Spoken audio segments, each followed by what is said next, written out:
దేవుని స్తోత్రములు, తల్లుల శుభములు దేవుని దాసురాలుగా మీకు తెలియజేస్తూ ఉన్నాను. దేవుడు మిమ్మల్ని అందరినీ దీవించాలని నా ప్రార్థన. ఈరోజు ఒక దిక్కులేని తల్లిని మీకు ముందుంచాలని నేను ఆశపడుతున్నాను. ఒక అనాథ, భర్త చేత తృణీకరింపబడిన స్త్రీ. ఆమె దేవుణ్ణి ఆశ్రయించి గొప్ప జనముగా మారిపోయిందని ఆదికాండం 16లో, ఆదికాండం 21లో మనం చూస్తున్నాం.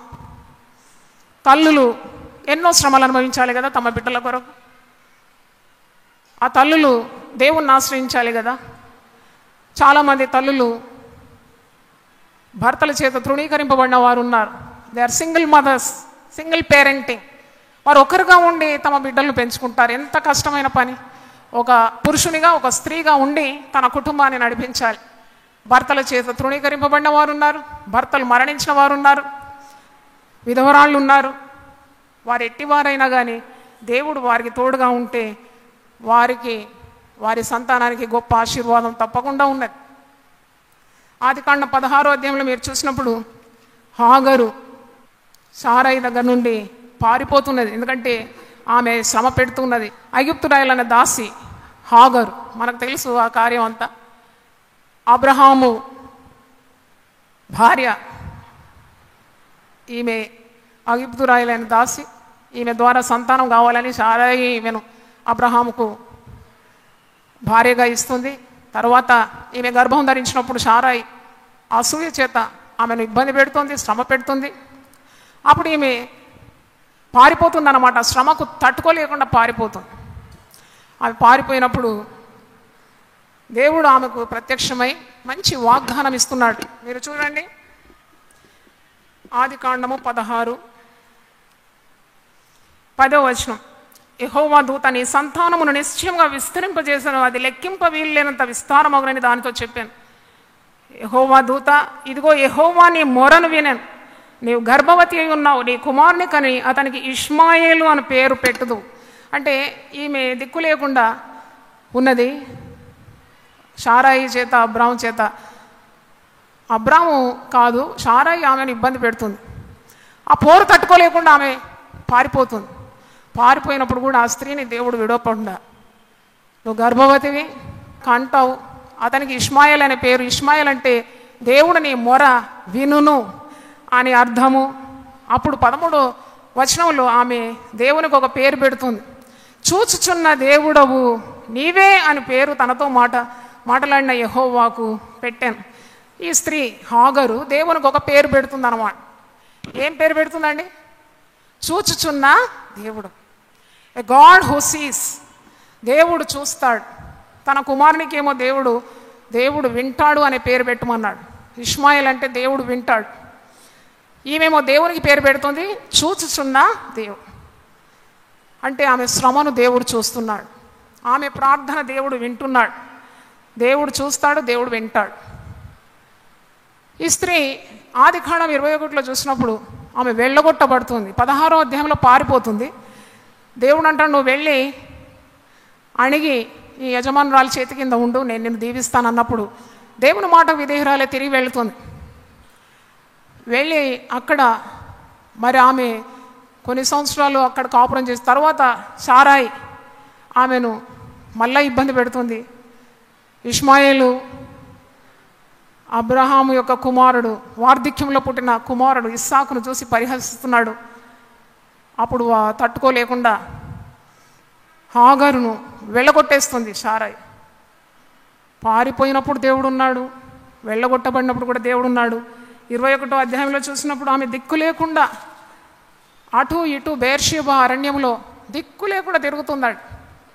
ఎందుకంటే అబ్రహాము భర్తగా దొరికినప్పుడు ఎంత సంతోషించింది ఆమె.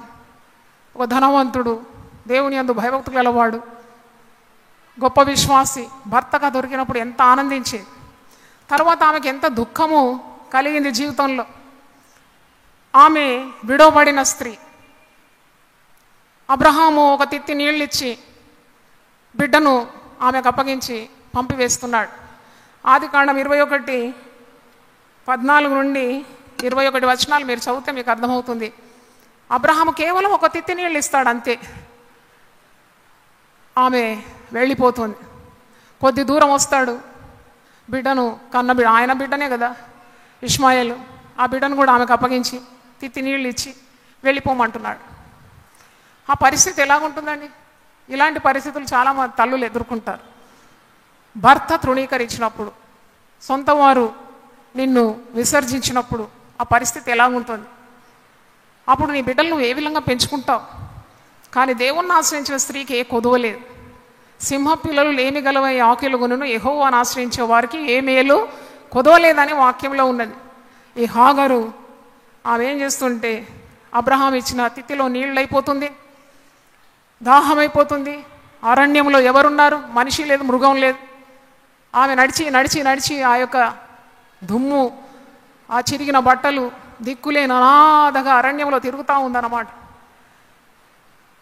అబ్రహాం ఇచ్చిన తిత్తిలో నీళ్ళు అయిపోయింది, మండుటెండ, దాహము, చిన్న బిడ్డ ఏడుస్తున్నాడు. ఏం చేయాలో ఆమెకు తోచడం లేదు.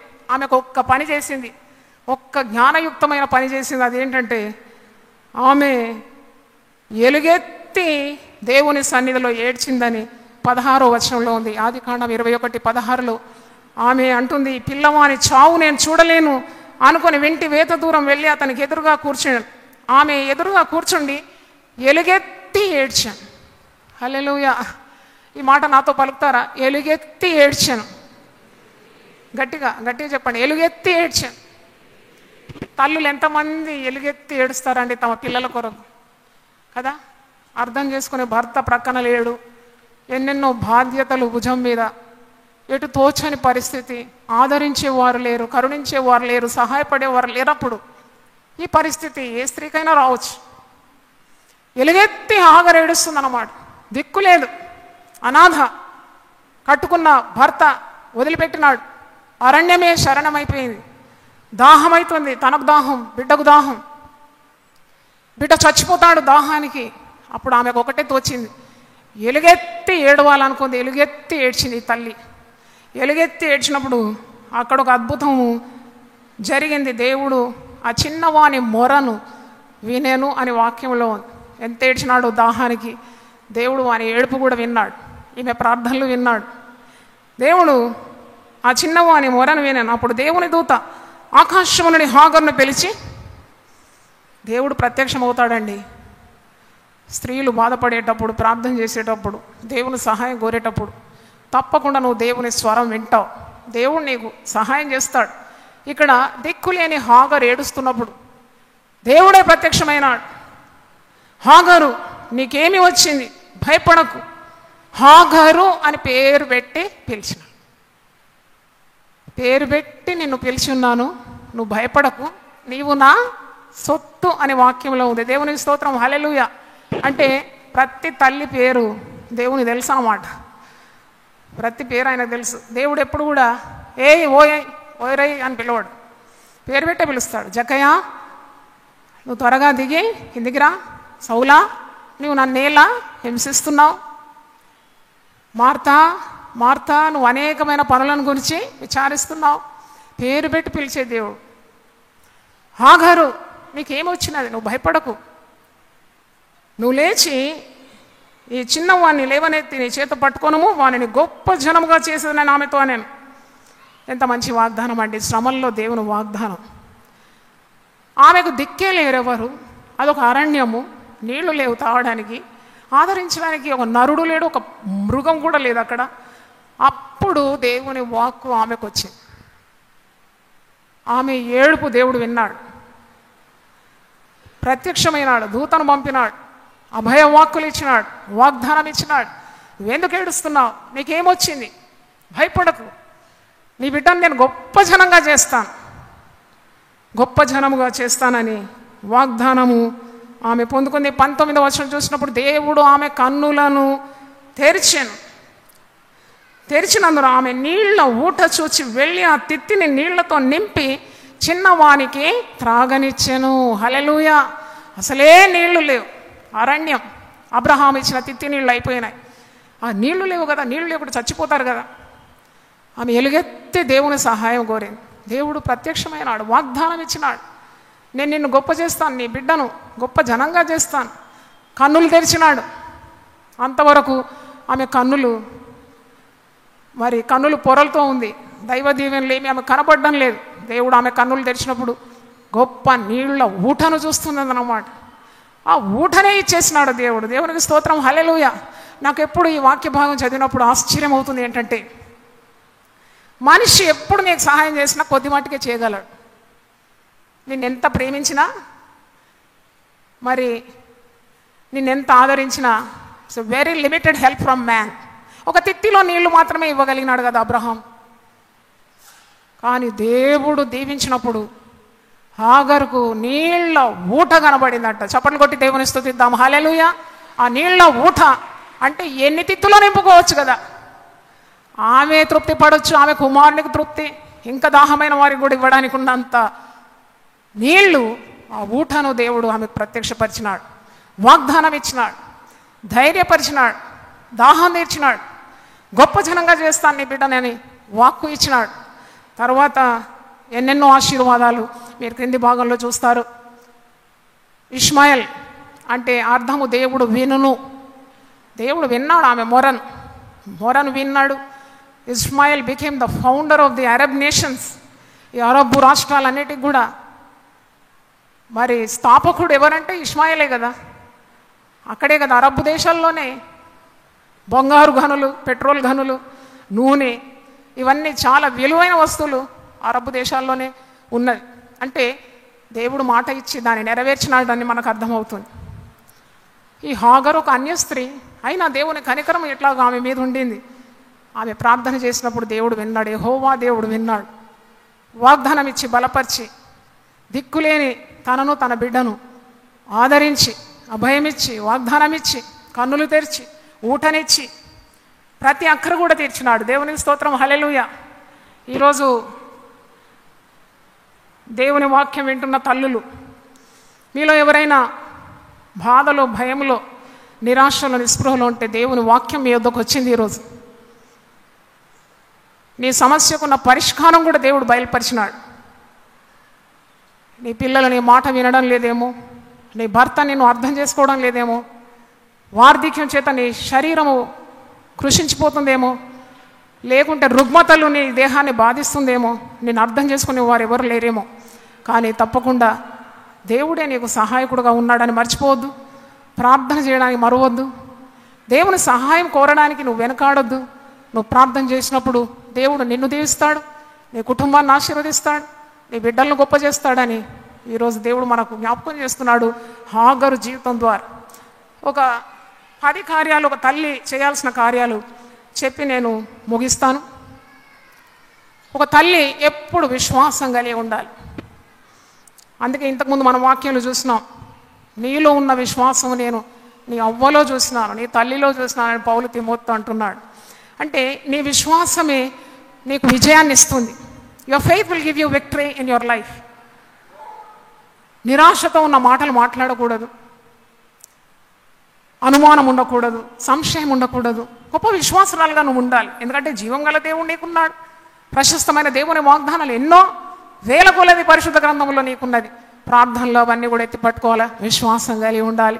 రెండవ చూసినప్పుడు తన బిడ్డల అవసరతల కొరకు మనుషులను కాదు దేవుని పాదాలు పట్టుకోవాలి. మనుషులను ఆశ్రయించట కంటే దేవుని ఆశ్రయించుట మేలు, రాజులను నమ్ముకున్నట కంటే యెహోవాను ఆశ్రయించుట మేలని మహారాజు అయిన దావీదే అంటున్నాడు. 118 కీర్తన 8-9లో చూస్తారు. అవును, it's better to trust in God than to put confidence in man. కొన్నిసార్లు భర్తలు లేని విధవరాలు పరపురుషులను ఆశ్రయిస్తారు, వ్యభిచార పాపంలో పడిపోతారు. అట్టి బిడ్డల మీదకి శాపం వస్తుంది. తల్లి పాపం పిల్లల మీదకి వస్తుంది. నువ్వు మనుషులను ఆశ్రయించి శాపగ్రస్తులు కాకుండా దేవుని పట్టుకో. ఆయన జీవజలపు ఊటయ్యి ఉన్నాడు. మనిషి ఇస్తే నీకు పరిమితమైన సహాయం చేస్తాడేమో, అది కూడా నీకు దీవెనకరంగా ఉండదు. కానీ ఆయన హాగరుకు బయలుపరిచినట్టు నీకు జీవపు ఊటలను అనుగ్రహిస్తాడని మర్చిపోవద్దు. పిల్లల వివాహం కొరకైనా, ఉద్యోగాల కొరకైనా నువ్వు ప్రార్థన చేయాలి. పిల్లల రక్షణ నిమిత్తం ప్రార్థన చేయాలి. అది నీ బాధ్యత.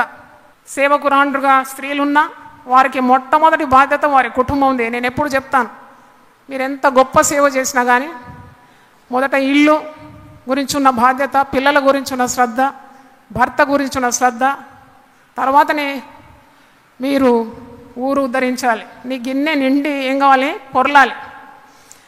ఎందుకంటే కుటుంబం పాడైపోయి నువ్వు మహాకార్యాలు చేసినా అది లెక్కకు రాదు. కాబట్టి నీకు ఎప్పుడు ఒక తపన ఉండాలి. నేను నా ఇంటి వారం మేము యెహోవాను సేవించాలి, నా బిడ్డలు పవిత్రంగా ఉండాలి, మేము దేవుని మార్గంలో నడవాలని ఎప్పుడు ప్రార్థన చేయాలి. దేవుడు ఆ ప్రార్థనలకు తప్పకుండా జవాబిస్తాడు. నీ పిల్లల కొరకు నువ్వు జ్ఞానం అడగాలి. You have to ask wisdom from God. ఎందుకంటే పిల్లలు ఏ చిక్కులో పడకుండా, సాతాను యొక్క ఊరిలో పడకుండా, శోధనలో పడకుండా ఎప్పుడు తల్లి ప్రార్థన చేస్తూ ఉండాలి.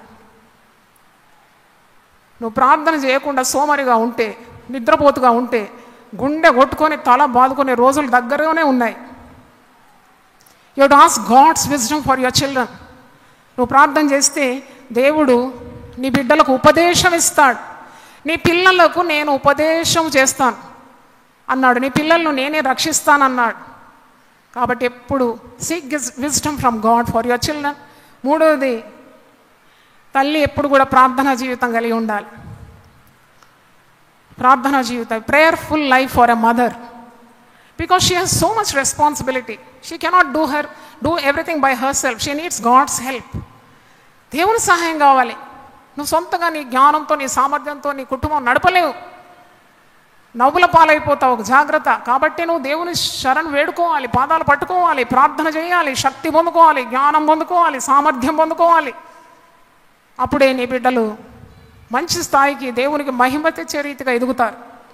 తర్వాత తల్లి ఎప్పుడు చింతించొద్దాడు. కొందరు తల్లులు ఎప్పుడు చింతిస్తూ ఉంటారు. నేను ఇప్పుడు బయలుదేరక ముందు నా బిడ్డను పిలిచి నేను అడిగినాను, నీకు తల్లిలో నీవు చూడగోరే లక్షణం ఏంటి? What do you like your mother? నీ తల్లిలో ఏముండాలని నువ్వు కోరుతావు? ఒక తల్లిలో ఏముండాలి ప్రధాన లక్షణం అంటే ఆమె ఒక్క మాటలో చెప్పింది, మమ్మీ తల్లికి సహనం ఉండాలి అన్నది. నాకైతే చాలా బాగా అనిపించింది. ఎందుకంటే తల్లి సహనం కలిగి ఉండాలి కదా. కొందరు స్త్రీలకు అస్సలు సహనం ఉండదు. ఇంట్లో భర్తలను తిట్టిపోస్తుంటారు, పిల్లల్లో శాపనార్థాలు పెడుతుంటారు, నోరు ఇష్టం ఎడపెడ మాట్లాడుతూ ఉంటారు స్త్రీలు. అటు తల్లులు జ్ఞానము లేని తల్లులు. ఎందుకంటే జ్ఞానవంతురాలు ఇల్లు కడుకుంటుంది, ఆమె జ్ఞానం కలిగి తన నోరు తెరుస్తుంది. భర్తతో ఎట్లా మాట్లాడాలి, పిల్లలతో ఎట్లా మాట్లాడాలి, కుటుంబ క్షేమం ఎలా కోరాలి, సహనం ఎంత కావాలి. కొందరు గిన్నెలు ఎత్తేస్తూ ఉంటారు. నీ కుటుంబం క్షేమంగా ఉండాలి, చాలా సహనం కావాలి. Don't be a nagging mother. కొందరు తల్లులు అస్తమానం చెప్పిందే చెప్తూ అరిగిపోయిన రికార్డు లాగా అనమాట. చదువుకోరా. కొందరు విసిగి ఆత్మహత్యలు చేసుకుంటారు. పేపర్లో చూస్తాం కదా మనం, ఆత్మహత్యలు పిల్లలు చేసుకోవడం. ఎందుకంటే తల్లులు పెట్టే పోరు అన్నమాట. చదవలేదని, మార్కులు సరిగా రాలేదని పెట్టే పోరు భరించలేకపోయి ఉరేసుకుంటారు. నీ బిడ్డలను అలాగూ నాశనం చేసుకోకుండా వారికి జ్ఞానము, ఆరోగ్యము, ఆయుస్సు, తెలివి ఇవన్నీ కూడా దేవుని సన్నిధిలో పొందుకోవాలి. You should have that hope in God. ఆ నిరీక్షణ నీకు ఉండాలి.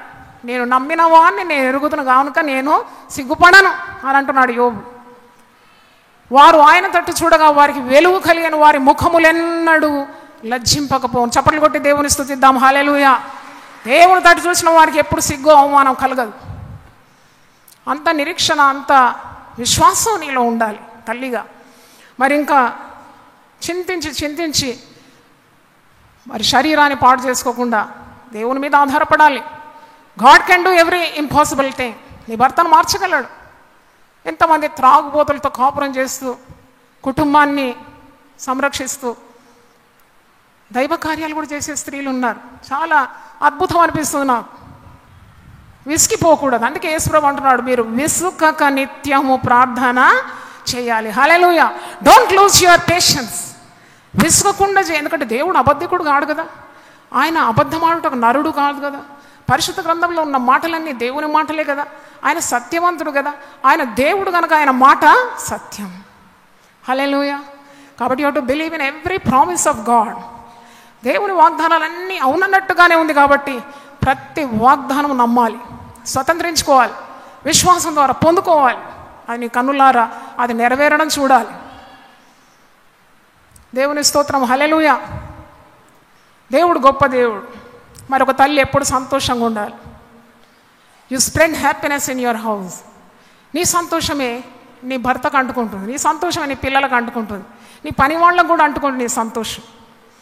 తల్లి ఎప్పుడు సంతోషంగా ఉండాలి, అప్పుడే ఆ బిడ్డలు కూడా సంతోషంగా ఉంటారు. భక్తిహీనులు ముఖం మార్చుకుంటారు అని వాక్యంలో ఉంది.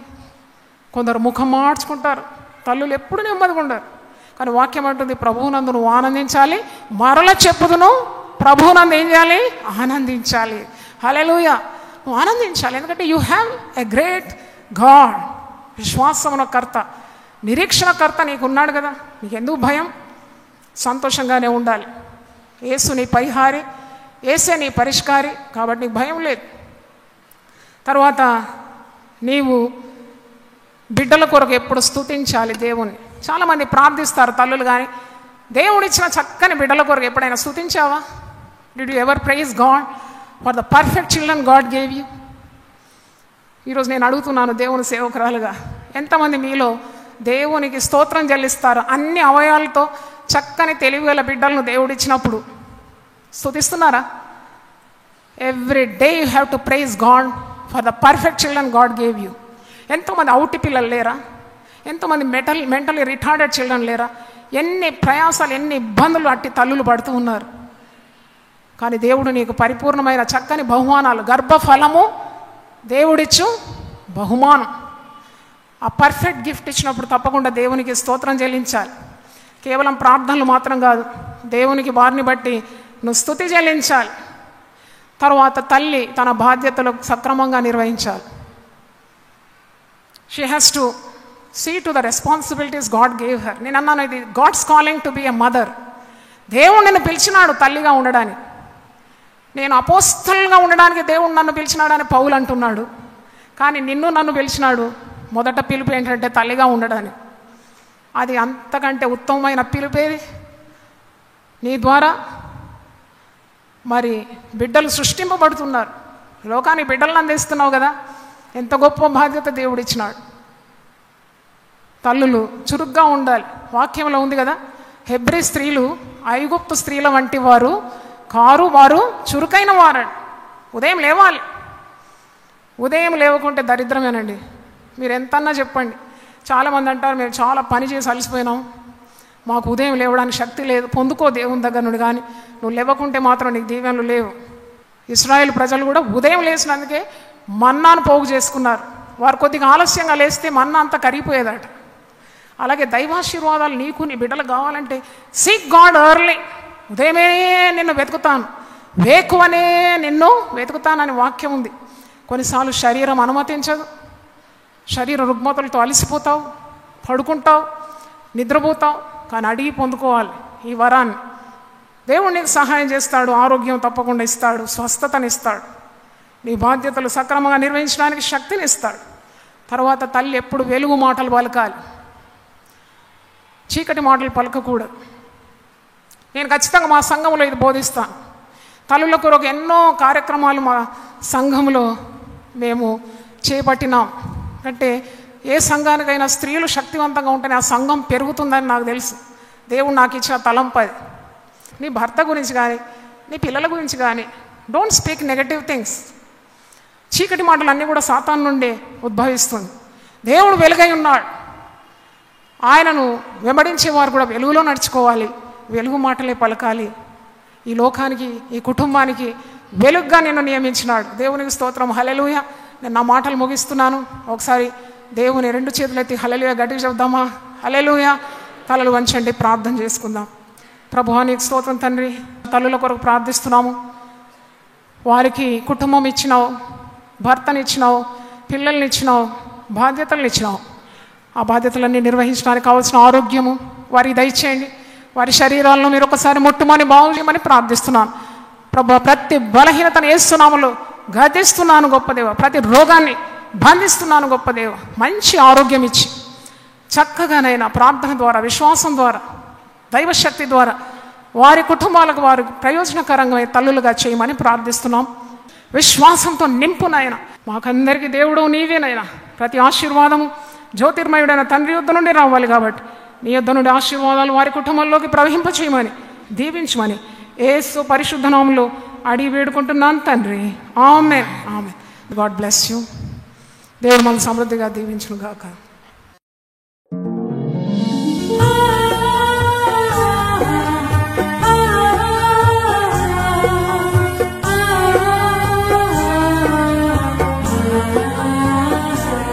నీ ధనము నీ ఘనము ప్రభు యేసుదే, నీ దశమా భాగము నీయ వెనుదీతువా. నీ ధనము నీ ఘనము ప్రభు యేసుదే, నీ దశమా భాగము నీయ వెనుదీతువా. ధరలోన ధనధాన్యములనీయగా కరుణించి కాపాడి రక్షింపగా. ధరలోన ధనధాన్యములనీయగా కరుణించి కాపాడి రక్షింపగా. పరలోకనాదుండు నీకీయగా మరి యేసు కొరకీయ వెనుదీతువా. పరలోకనాథుండు నీకీయగా మరి యేసు కొరకీయ వెనుదీతువా. నీ ధనము నీ ఘనము ప్రభు యేసుదే, నీ దశమా భాగము నీయ వెనుదీతువా. పాడి పంటలు ప్రభువు నీకీయగా కూడు గుట్టలు నీకు దయచేయగా. పాడి పంటలు ప్రభు నీకీయగా కూడు గుట్టలు నీకు దయచేయగా. వీడంగ ప్రభు యేసు నామంబును గడువేల ప్రభుకీయను క్రైస్తవా. వేడంగ